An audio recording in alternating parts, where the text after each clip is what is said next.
Good afternoon, students. In last class, we have started the new topic, that is Microsoft Excel. On that day, I am busy in some school work, so I have sent you a video of Microsoft Excel, and I have told you that I'll ask questions. तो वो उस दिन नहीं हो पाया because I'm busy in some school work. So today, first we will revise that, and then I will start asking questions. Okay so सबसे पहले हम आपके कंप्यूटर की ई बुक ओपन कर लेते हैं। उस ई बुक में माइक्रोसॉफ्ट एक्सेल को फिर से रिवाइज करते हैं। सबसे पहले लिखा है इसमें Microsoft Excel is a powerful spreadsheet programme.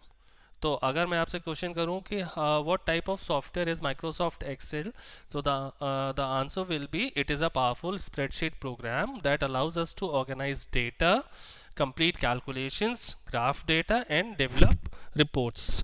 This is the full answer. Okay.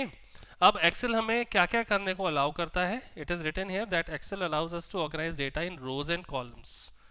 क्योंकि जब हम माइक्रोसॉफ्ट एक्सेल की स्क्रीन ओपन करते हैं तो वो स्क्रीन जो विंडो ओपन होती है वो रोज और कॉलम्स में डिवाइड होती है। और आपको याद होगा जो रोज एंड कॉलम्स में डिवाइड होती है उसमें उस जो the group of these rows and columns are collectively called worksheets. मैंने आपको लास्ट टाइम बताया था व्हाट इज अ वर्कशीट, तो you can give answer rows and columns are collectively called a worksheet. ठीक है। अब माइक्रोसॉफ्ट एक्सेल वर्कबुक ओपन करने में जो माइक्रोसॉफ्ट एक्सेल की फाइल है उसको बोलते हैं वर्कबुक।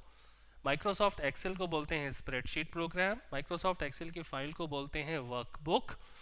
और इसके अंदर कितनी वर्कशीट्स एक साथ खुलती हैं? बाय डिफॉल्ट इसमें जब आप एक वर्कबुक ओपन करते हैं, here it is written a spreadsheet file is called workbook which is like a notebook. और जब आप एक एक्सेल वर्कबुक ओपन करते हैं तो उसमें कितनी वर्कशीट्स एक साथ खुलती हैं? 255 इंडिविजुअल वर्कशीट। और हर एक वर्कशीट में कितने रोज और कितने कॉलम्स होते हैं? हर एक वर्कशीट में 16,384 कॉलम्स एंड 10,48,576 रोज होती हैं। बहुत ज़्यादा होती हैं, आप कितना भी डेटा डाल सकते हैं, कभी ख़त्म नहीं होती हैं। ठीक है। तो एक वर्कशीट में इतने रोज एंड कॉलम्स और एक वर्कबुक में 250 वर्कशीट्स ओपन होती हैं। सो आगे चलते हैं। अब जो ये जो वर्कशीट पे रोज एंड कॉलम्स होते हैं, जैसे ये ब्लू कलर का, जो ये रोज एंड कॉलम्स एक दूसरे को इंटरसेक्ट करते हैं तो वो जो एक स्ट्रक्चर बनता है उस स्ट्रक्चर को बोलते हैं a cell. What it is called? A cell. ठीक है। और सेल की डेफिनेशन अगर पूछी जाए तो what is a cell? The intersection of a row and column is called a cell. ठीक है। अब किसी सेल को हम एड्रेस कैसे करेंगे? जैसे ये डी कॉलम में सेल दिया है, ये है डी कॉलम। यहाँ पे जो कॉलम्स होते हैं वो लेटर्स से डिनोट होते हैं, जैसे A number column, B column, C column, D column, E column, F column, G column. और जो रोज होती हैं उसको हम नंबर से रिप्रेजेंट करते हैं, first row number 1, row number 2, row number 3, row number 4।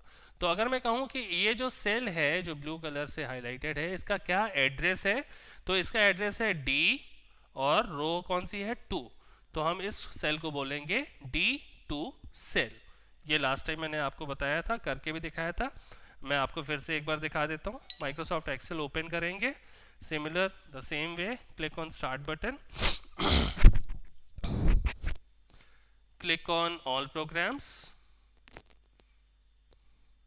click on all programs, then go to Microsoft Office and then click Microsoft Excel 2010। ठीक है। जो भी माइक्रोसॉफ्ट एक्सेल की वर्कबुक खुलेगी वो आपको रोज एंड कॉलम्स में डिवाइड दिखाई पड़े। और एक वर्कबुक में कितनी स्प्रेडशीट्स होती हैं? एक वर्कबुक में 255 वर्कशीट्स या स्प्रेडशीट्स होती हैं जिसको हम वर्कबुक बोलते हैं। और it is like a notebook. और हर एक वर्कशीट में 16,384 कॉलम्स एंड 10,48,576 रोज होती हैं। अभी ओपन हो रहा है। ठीक है। तब तक हम आगे की रीडिंग स्टार्ट कर लें जब तक ये ओपन होता है। ओके। इसके बाद आपकी बुक में दिया है what are the uses of M S Excel. तो यूजेस रीडिंग करते जाते हैं, कहीं कोई डिफिकल्ट टर्म आएगा तो मैं वो आपको एक्सप्लेन कर दूंगा, ठीक है।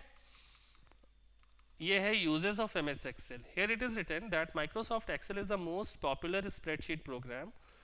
बहुत ज़्यादा पॉपुलर स्प्रेडशीट प्रोग्राम है और वर्ल्ड वाइड यूज़ होता है ये कैलकुलेशंस करने के लिए, which is use to manipulate numeric data.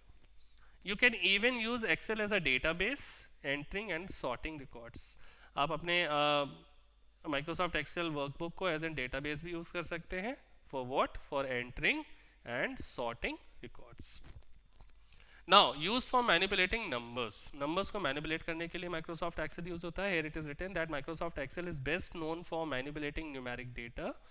You can use Excel to quickly tally your marks in exams, calculate average of your total marks, etc. etc. आपके जो रिजल्ट्स आते हैं हम माइक्रोसॉफ्ट एक्सेल में ही उसको सॉर्ट करते हैं, उसका एवरेज निकालते हैं, उसका परसेंटेज निकालते हैं। हालांकि ये सिलेबस में नहीं आपके माइक्रोसॉफ्ट एक्सेल में काम करना, सिर्फ इंट्रोडक्शन है आपके सिलेबस में, लेकिन मैं आपको करके दिखाऊंगा और आप भी करोगे इसको, ओके। कैसे नंबर को ऐड करना है, कैसे परसेंटेज निकालना है, कैसे एवरेज निकालना है, ये सब मैं आपको करके दिखाऊंगा और आप भी इसको करोगे, ओके। ये पहले जरा इंट्रोडक्शन कर लें चैप्टर का पूरा, जैसा कि आपके बुक में दिया है, okay. Now it is written here you can also use Excel to perform any kind of mathematical calculations. किसी भी तरह का मैथमेटिकल कैलकुलेशन हम माइक्रोसॉफ्ट एक्सेल में कर सकते हैं। बहुत सारे से लाखों फंक्शंस इसमें कैलकुलेशन करने के लिए ऑलरेडी दिए होते हैं। Organise data. You can also use Microsoft Excel for organizing data. The row and column format of an Excel spreadsheet is perfect for entering many types of data you need to track. After entering the data, you can perform various sorting operations to control how the data is listed. So, how to organize your data? It helps by the Microsoft Excel. Store data as workbook. In Excel, you can store data which you enter in it as a file called workbook. अब फिर से देखिए, एक Excel file को क्या बोलते हैं? जैसे एक वर्ड फाइल को डॉक्यूमेंट बोलते हैं, एक पावर पॉइंट फाइल को एक प्रेजेंटेशन बोलते हैं, तो एक एक्सेल फाइल को वर्कबुक बोलते हैं। Excel 2010 workbooks are sorted using the .xls file extension. आप देखिए इंपॉर्टेंट चीज़ है, माइक्रोसॉफ्ट वर्ड में जब भी कोई फाइल सेव होती है तो उसको एक्सटेंशन मिलता है .docx। माइक्रोसॉफ्ट पावर पॉइंट में जब कोई फाइल सेव होती है तो उसको एक्सटेंशन मिलता है .pptx, और माइक्रोसॉफ्ट एक्सेल में जब कोई फाइल सेव होती है तो उसको एक्सटेंशन मिलता है .xlsx। ये सारी चीज़ें ध्यान में रखने वाली हैं। क्वेश्चन पेपर में मैं ज़रूर दूंगा इस तरह के क्वेश्चंस एनुअल एग्जाम्स में आपके, ठीक है। सो आप इन सब चीज़ों को ध्यान रखते जाइए। और लास्ट दिया है share data. MS Excel allows us to share our data with other users. हम अपने डेटा को शेयर भी कर सकते हैं। We can import data from other sources and export data into other file formats. हम इस फॉर्मेट को चेंज करके अदर फाइल फॉर्मेट में अपने फ्रेंड्स और अपने किसी भी जानने वाले के साथ इसको शेयर कर सकते हैं। To share your data with others, you can also save your data as a PDF or HTML file. आप अपनी फाइल को एज अ PDF और HTML भी सेव कर सकते हैं शेयर करने के लिए, ठीक है। तो ये भी सेकेंड वीडियो में ख़त्म करने चाह रहा हूँ। इसके बाद I will start asking questions whatever we have done and you will answer in this group only, okay. Then we will continue with the next video. Watch these two videos very carefully. Again, I am going to paste video number 1 that I have pasted in last class, and this video number 2. So watch these two videos carefully first for next 15 to 20 minutes, and then I'll start asking questions and you will answer in this group, okay.